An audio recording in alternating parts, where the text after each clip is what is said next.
कुछ लोगों ने मुझे मेल लिखा है कि मोदी है मोदी, कलेजा हलक में हाथ डालकर कलेजा निकाल लेगा।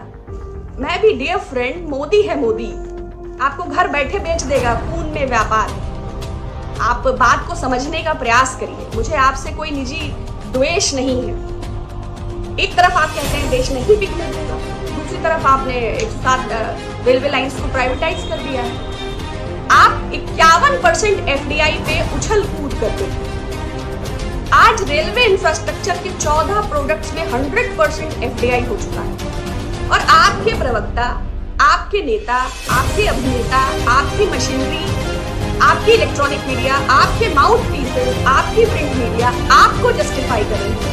क्या ये 125 करोड़ देशवासियों के साथ गद्दारी नहीं हुई, धोखा नहीं और फर्जी राष्ट्रवाद का सर्टिफिकेट आप मुझे दे रहे हैं? किस आधार पर? भाई आपने 52 वर्ष अपने कार्यालय पर झंडा नहीं फहराया, आपने कभी राष्ट्रीय प्रतीकों और ध्वजों का सम्मान नहीं किया, आप स्वतंत्रता आंदोलन में कहीं भी नहीं थे। इतिहास आपका कालिमा से प्रेरित है और आज आप ये बता रहे हैं कि एंटी इंडिया प्रोपेगेंडा क्या है। तो दैट्स रियली। आशा है आप सब अच्छे हैं, हर प्रकार के संक्रमण से सुरक्षित हैं और जीवन अच्छा चल रहा है। 2017 में उत्तर प्रदेश में भारतीय जनता पार्टी की सरकार कानून व्यवस्था और भ्रष्टाचार को मुद्दा बनाकर सरकार बनाती है, लेकिन अब लगभग 3 वर्ष बीत जाने के बाद भी, जबकि श्रीमान योगी आदित्यनाथ उत्तर प्रदेश को मुख्यमंत्री के तौर पर प्राप्त हुए और प्रदेश ये आशा कर रहा था कि दया, करुणा और संवेदना के एक माहौल का निर्माण होगा, लेकिन न केवल क्षेत्रफल या भूभाग के लिहाज से उत्तर प्रदेश देश में सबसे बड़ा सूबा है, बल्कि एनसीआरबी के सारे डेटा और सभी आंकड़ों को भी उत्तर प्रदेश ने टॉप किया है। बात डकैती की हो, हत्या की हो, लूटपाट की हो, अपहरण की हो, बकैती की हो, छिनैती की हो, पूरे देश में उत्तर प्रदेश जो है वो निरुत्तर प्रदेश है। भ्रष्टाचार की बात हो तो चाहे वो पशुपालन विभाग का नया मसला हो, चाहे 59,000 शिक्षकों की भर्ती हो, चाहे वो पर्सनल प्रोटेक्शन इक्विपमेंट्स की किट्स की खरीदनी में धांधली हो, कार्यवाही तो होती है, लेकिन सामाजिक कार्यकर्ताओं पर, राजनैतिक कार्यकर्ताओं पर, मानवाधिकार कार्यकर्ताओं पर, पूर्व आईएएस पर, आधी रात को एसटीएफ उठा ले जाती है यूपीसीसी चेयरमैन माइनॉरिटी प्रकोष्ठ को, लेकिन दुर्दांत और दुस्साहसिक अपराधियों पर कार्यवाही नहीं होती। जिस तरह 60 मुकदमों का आरोपी आजन्म कारावास की सजा प्राप्त दुर्दांत अपराधी विकास दुबे फरार और 8 हमारे पुलिसकर्मी वीरगति को प्राप्त हुए, इससे स्पष्ट संदेश मिलता है कि जब मुख्यमंत्री जी पुलिस कर्मियों की सुरक्षा नहीं कर सके तो वो जनता की सुरक्षा किस आधार पर करेंगे? जनता क्या अपेक्षा करे? बात स्वास्थ्य की हो, ना जांचें होंगी, ना कोरोना पॉजिटिव निकलेगा, वो आगरा को वुहान बनाए या पूरे प्रदेश की जो भी स्थिति करे। तो जब पुलिस के साथ ऐसा व्यवहार होता है तो आम नागरिक किस आधार पर? युवा आधा दर्जन अनामिका निकलती हैं, मोनिका निकलती हैं, दीप्ति निकलती हैं और बेसिक शिक्षा मंत्री जी ट्वीट पर ही, मतलब अजीबोगरीब है प्रदेश की स्थिति। तो 23 करोड़ जनता की ओर से माननीय मुख्यमंत्री उत्तर प्रदेश श्रीमान योगी आदित्यनाथ से स्पष्ट विनम्र अनुरोध है कि इससे ज्यादा सत्ता, शासन और प्रशासन की अक्षमता का और क्या प्रमाण चाहिए? कृपया आप नैतिकता के आधार पर पदमुक्त हो जाएं। दूसरा, मैंने एक वीडियो अपलोड किया था 2 दिन पहले जब प्रधानमंत्री जी ने लेह की यात्रा की। 1 मिनट का मात्र वीडियो था और उसमें मैंने सिर्फ यही क्वेश्चन किया था कि क्या डैमेज कंट्रोल है, पीआर एक्सरसाइज है, क्योंकि प्रश्न तो अनुत्तरित हैं। भारी मात्रा में मुझे नेगेटिव ईमेल्स मिले और बहुत लोगों ने कहा कि you are highly negative, you are toxic, you are poisonous, you are venomous, you don't love your nation, you don't care, you are anti this, anti that.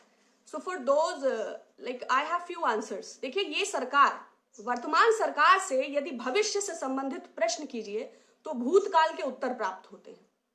अतः मैं भविष्य की अस्पष्टता और संशय पर बात ना करते हुए माननीय मोदी जी की अपीजमेंट पॉलिसी पर बात करना चाहूंगी। 5-6 बिंदु है मेरे पास, आशा है आप संतुष्ट हो सकेंगे, क्योंकि किसी को हर्ट करने का मेरा कोई इरादा नहीं था। 2014 मई माननीय मोदी जी की सरकार बनती है, संसद का पांव छूकर वो उसमें एंट्री करते हैं।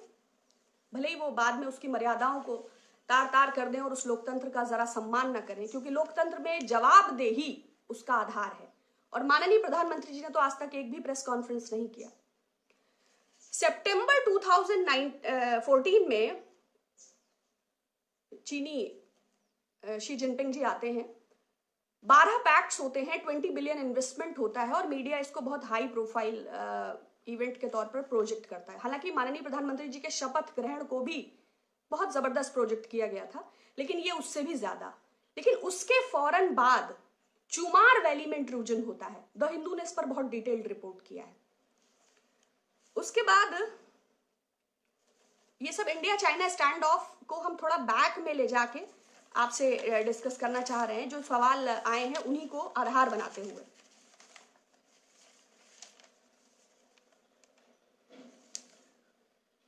उसके बाद 2015 में मोदी जी अपीजमेंट पॉलिसी कहते हैं कि चाइना का पॉइंट ऑफ व्यू हमेशा से क्लियर है, उनका अग्रेशन है और वो एक मिस्चीवियस और अनप्रेडिक्टेबल नेशन है। ये पूरी दुनिया को पता है कि उसका रवैया क्या है। बट अपीजमेंट पॉलिसी के अंतर्गत प्रधानमंत्री जी बीजिंग विजिट करते हैं 2015। चाइनीज नेशनल्स को इंडिया ऑन अराइवल पर ई वीजा के लिए अनाउंसमेंट होता है। ये भी उनको खुश करने की एक कोशिश है। इसके अलावा कंट्री ऑफ कंसर्न की लिस्ट से उसे हटाने की बात होती है। अब ये क्यों खुश किया जा रहा है? 14.9 बिलियन का जो व्यापार था उसको बढ़ा के 39 पॉइंट समथिंग तक कैसे लाया जा रहा है, ये मोदी जी की पॉलिसी है। उसके बाद फौरन 2016 में पठानकोट एयरबेस पर जब जैश ए मोहम्मद मसूद अजहर को इंडिया टेररिस्ट डिक्लेयर कराना चाहती है, तो अपनी सिक्योरिटी काउंसिल की परमानेंट मेंबरशिप के चलते वीटो ब्लॉक का इस्तेमाल करके चाइना भारत के मंसूबे को नाकाम करता है। उसकी पॉलिसी बिल्कुल क्लियर है। पुनः मोदी जी उसको प्रसन्न करने की श्रृंखला में इंटरनली ऑफिशियल्स को एक ऑर्डर होता है कि stay away from Dalai Lama. वो तिब्बत को लेके थोड़ा डिप्लोमेसी की कोशिश होती है, मगर उसका नजरिया बिल्कुल क्लियर है। कंट्री ऑफ कंसर्न की लिस्ट में उसे दोबारा लाने पर भी, इस पर भी द डिप्लोमेट और फाइनेंशियल एक्सप्रेस काफी लंबा लिखा है। 2017 डोकलाम स्टैंड ऑफ, ये 73 दिन का सबसे लंबा स्टैंड ऑफ था। भूटान प्लेटू, डोकलाम प्लेटू भूटान की टेरिटरी है। भूटान इंडिया का फ्रेंड है। सड़क बनाने से जो चीज शुरू हुई, फिर इंडिया ने इंटरफेरेंस किया, फिर वो डिसएंगेजमेंट की बात होती है।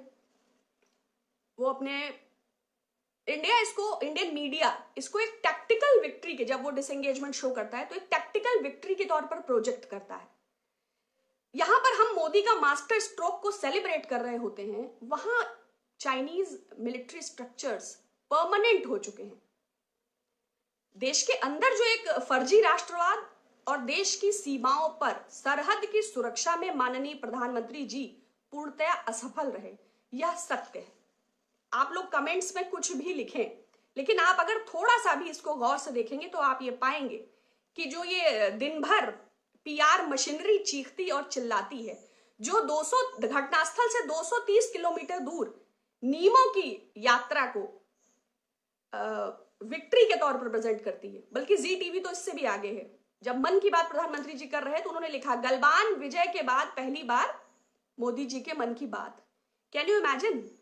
80 करोड़ लोगों को 5 किलो चावल, 1 किलो चना और एक जी टीवी देकर उनके दिमाग में गोबर भर रहे हैं, उनको कुंद कर रहे हैं, उनके तर्क करने की क्षमता को बिल्कुल खत्म कर दे रहे हैं।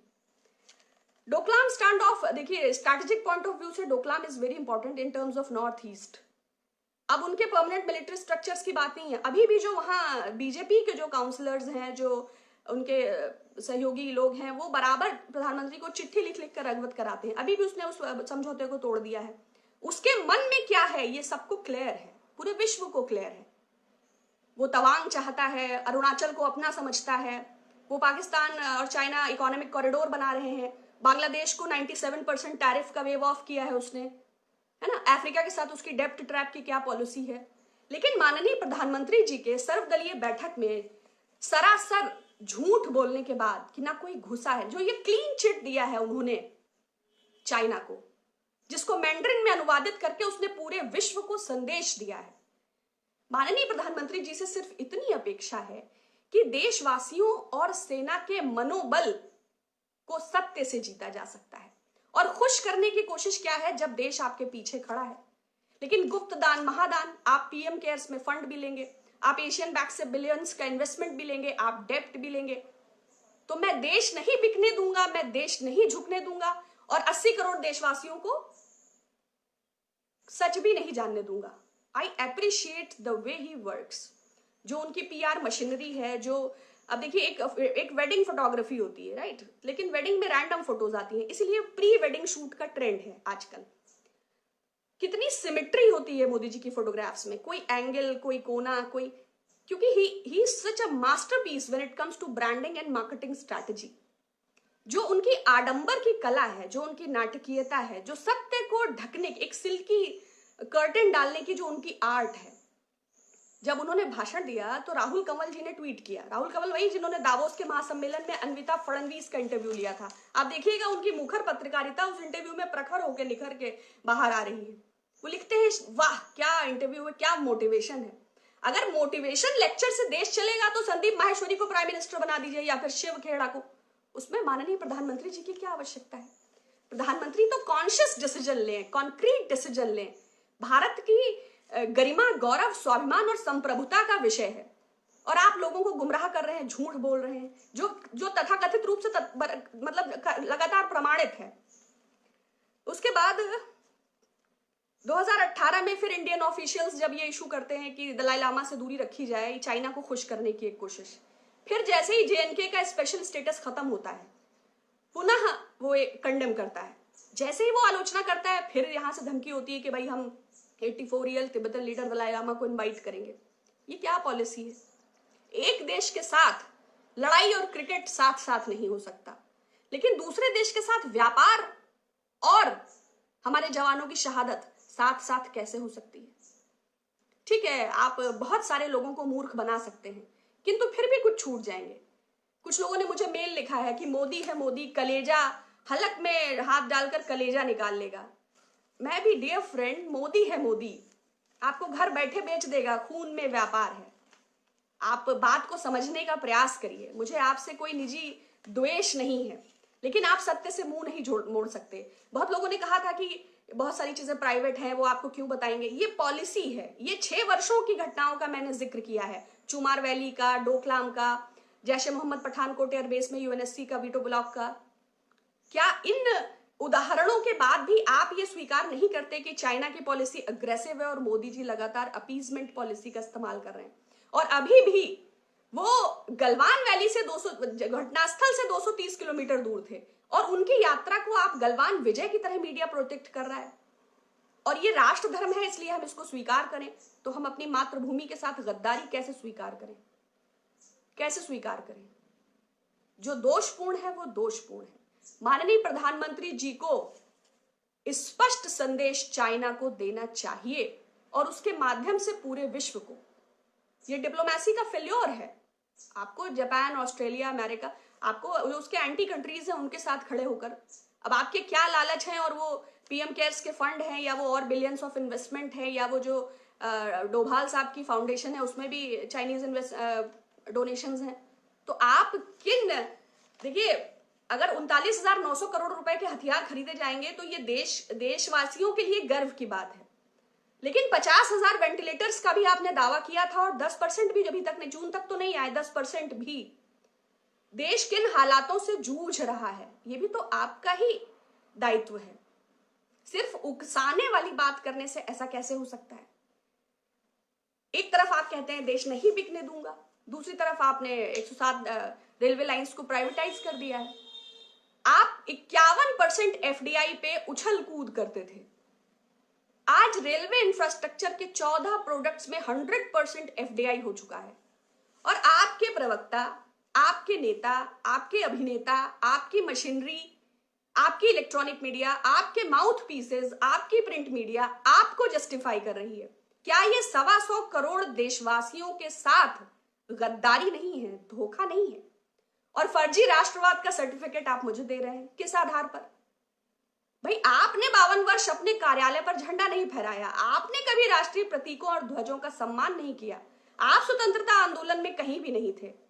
इतिहास आपका कालिमा से प्रेरित है और आज आप ये बता रहे हैं कि एंटी इंडिया प्रोपेगेंडा क्या है। तो दैट्स रियली शेमफुल। और बस मैं यही कहना चाहती हूं कि नेगेटिव लिखने के पहले एक बार जरूर सोचें प्लीज, क्योंकि मैंने बहुत लोग लिखते हैं मैम आप यूट्यूब पर पोस्ट करिए, आप इस पर पोस्ट करिए। देखिए मुझे टिकटॉकर या यूट्यूबर नहीं बनना है, मेरा उद्देश्य एकदम स्पष्ट है, एक विमर्श को बनाए रखना, क्योंकि ये मेरा नैतिक दायित्व है कि जो मुझे सही नहीं लगता, जो ओपिनियन मुझे कन्विंस नहीं करता, वो जबरदस्ती मुझ पर इम्पोज या इम्प्लीमेंट नहीं किया जा सकता और ये मेरा अधिकार भी है। तो उस विमर्श को जिंदा रखने के लिए आप विरोधाभास वाले लोगों का भी स्वागत है, अगर वो अब्यूसिव नहीं है तो। चलिए बहुत धन्यवाद, पुनः आपसे बात होगी। Thank you.